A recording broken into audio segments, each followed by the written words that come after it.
Have you ever been the smartest person in the room, yet the loneliest person in the relationship?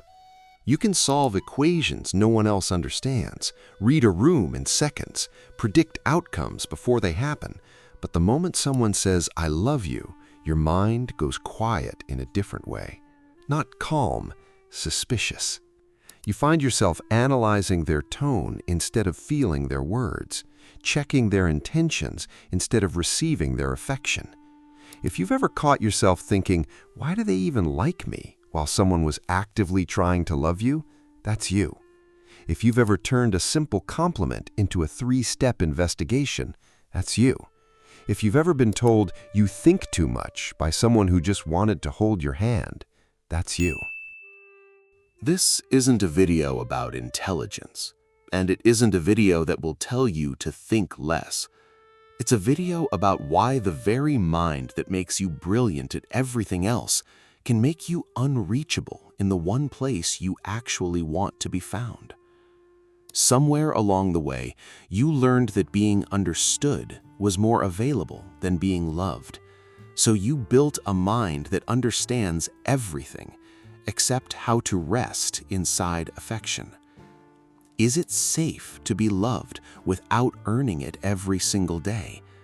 That question sits underneath every relationship you've ever had, even the ones that looked fine from the outside. Meet Maya. Not her real name, but her real life. Growing up, Maya was the kid adults called gifted. Report cards full of praise, teachers who lit up when she raised her hand. Nobody ever asked Maya how she felt. They asked her what she thought. So she learned the fastest way to belong in a room was to think faster than everyone in it. At home, affection followed achievement. A good grade earned a warm evening. A mistake earned silence. Maya never decided this consciously. She simply absorbed it, the way children absorb the rules no one says out loud. By 16, Maya could win any argument. By 24, she could read a business contract better than the lawyers reviewing it. By 30, she had a career people envied and a relationship she couldn't explain. Her partner would say, "I just want to know how you feel." And Maya would answer with what she thought instead, because thoughts felt safe and feelings felt like evidence someone could use against her. When her partner brought her flowers for no reason, Maya's first instinct wasn't joy. It was a question. What does this actually mean? What do they want from me? She wasn't being cold, she was being careful, because somewhere inside her, love had always come with conditions, and her mind had learned to search for the fine print. One night, her partner asked a simple question. "Do you trust that I love you, or do you just trust the evidence so far?" Maya couldn't answer, and that silence told her more than any argument ever had. Here's why this happens, and it isn't a flaw. It's a survival strategy that worked so well it never got retired. Psychologists describe a process called intellectualization, using logical analysis to manage emotions that feel too overwhelming or too unsafe to simply feel.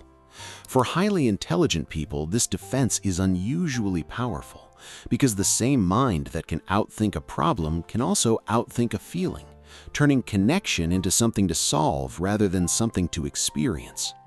Attachment research adds another layer. Children who receive affection mainly through achievement, grades, performance, being impressive, learned early that love is conditional, tied to output rather than presence. That child grows into an adult whose nervous system treats unconditional love as suspicious, simply because it never learned the pattern. Love without a reason doesn't compute, so the brain looks for the hidden reason. This is not about trust issues in the dramatic sense. It's quieter than that. It's a mind so used to earning approval that it forgot love could ever be freely given. And highly intelligent people often mistake emotional distance for emotional safety, because distance can be analyzed, predicted and controlled from a comfortable position. Closeness cannot be controlled. It can only be allowed. There's also a quieter cost to this pattern: exhaustion. Constantly analyzing a relationship instead of resting in it takes enormous mental energy that never shows up as effort because it happens silently, behind the eyes, every single day. Partners of highly intelligent people often describe a similar feeling: being loved thoroughly, but never simply; being understood in detail, but rarely just held. Here is the insight that changes everything. Intelligence was built to solve problems. Love isn't a problem, it's an experience.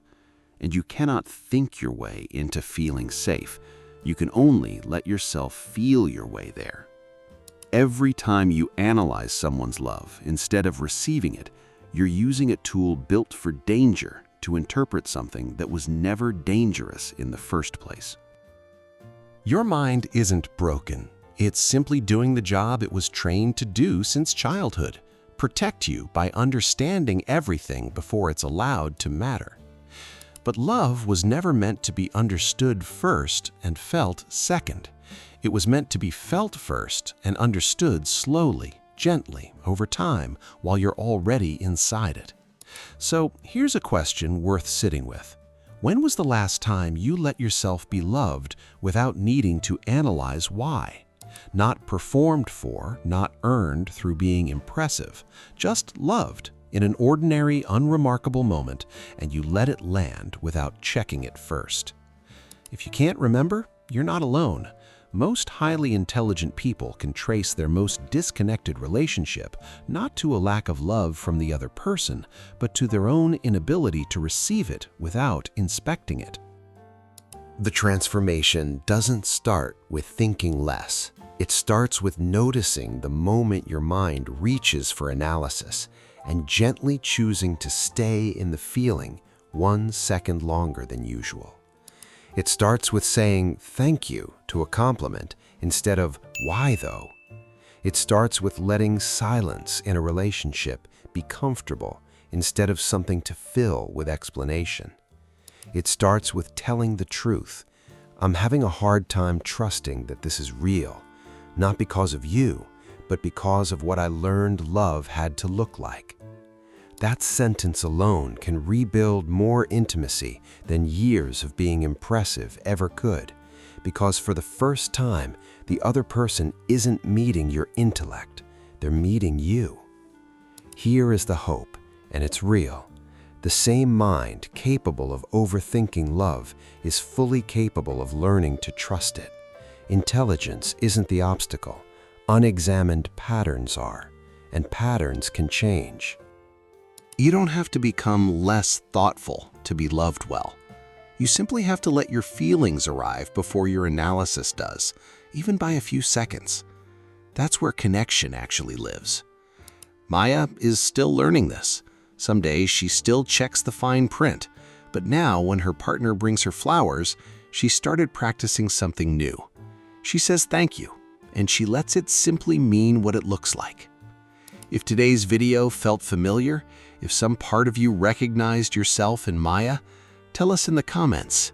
What does your mind usually reach for the moment someone tries to love you? Understanding yourself is the beginning. Letting yourself be understood by someone else, that's the harder, braver, and more rewarding part. But there's another version of this story. Not the person who overthinks love, but the person who stopped expecting it altogether. The quiet kid who learned, long before Maya did, that needing no one was safer than needing anyone. That story starts somewhere very different. It starts with a child who stopped asking for help.